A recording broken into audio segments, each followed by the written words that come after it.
I am ready! GMA Weather, serbisyong totoo ng GMA News. Mga kapuso, maging I am ready sa mainit at maalinsangang weekend.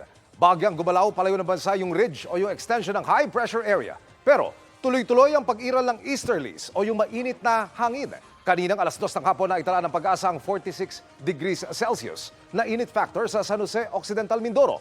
Base sa datos ng Metro Weather, ilan sa may pinakamatataas na init factor o yung damang init ngayong weekend? Ang Dagupan, Pangasinan na nasa 40 to 42 degrees Celsius at Tugigaraw at Cotabato City na nasa 41 degrees Celsius. Aabot naman sa 39 at 40 degrees Celsius sa Catbalogan at Borongan sa Samar at Tagbilaran sa Bohol. Sa Metro Manila, mainit din sa 36 degrees Celsius. Ayon sa Pag-asa, walang namamatang sama ng panahon ngayong weekend. Pero may tsansa pa rin ng ulan sa ilang bahagi ng bansa. Sa Luzon, may makilang ulan sa Quezon, Aurora, Ilocos Region, Pangasinan, Camarines Provinces, Mindoro at Palawan. Mauulit yan sa linggo at posibleng ulanin na rin ang Cagayan Valley at Cordillera. Sa Metro Manila, nananatiling mababa ang tsansa ng ulan pero maging I am ready pa rin.